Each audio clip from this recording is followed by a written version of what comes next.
Jacob returns to Bethel. Then God said to Jacob, "Go up to Bethel and settle there, and build an altar there to God, who appeared to you when you were fleeing from your brother Esau." So Jacob said to his household, and to all who were with him, "Get rid of the forging guns you have with you, and purify yourselves and change your clothes. Then come, let us go up to Bethel, where I will build an altar to God, who answered me in the day of my distress, who has been with me wherever I have gone." So they gave Jacob all the forging gods they had and the rings in their ears, and Jacob buried them under the oak at Shechem. Then they set out, and the terror of God fell on the towns all around them, so that no one pursued them. Jacob and all the people with him came to Luz, that is Bethel in the land of Canaan. There he built an altar, and he called the place Bethel, because it was there that God revealed himself to him when he was fleeing from his brother. Now Deborah, Rebekah's nurse, died and was buried under the oak outside Bethel. So it was named Elon-Becca.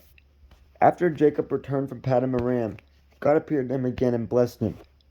God said to him, "Your name is Jacob, but you will no longer be called Jacob. Your name will be Israel." So he named him Israel. And God said to him, "I am God Almighty. Be fruitful and increase in number. A nation and a community of nations will come from you, and kings will be among your descendants. The land I gave to Abraham and Isaac I also give to you, and I'll give you this land to your descendants after you." And God went up from him at the place where he had talked with him. Jacob set up a stone pillar at the place where God had talked with him, and he poured out a drink offering on it. He also poured oil on it. Jacob called the place where God had talked with him Bethel. The deaths of Rachel and Isaac. Then they moved on from Bethel. While there were still some distance from Ephrath, Rachel began to give birth and had great difficulty. And as she was having great difficulty in childbirth, the midwife said to her, "Don't despair, for you have another son."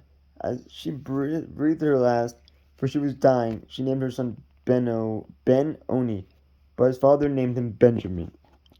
So Rachel died and was buried on the way to Ephrath, that is Bethlehem. Over her tomb Jacob set up a pillar, and to this day that pillar marks Rachel's tomb. Israel moved on again and pitched his tent beyond Migdal Edar. While Israel was living in that region, Reuben went in and slept with his father's concubine Bilhah, and Israel heard of it. Jacob had 12 sons.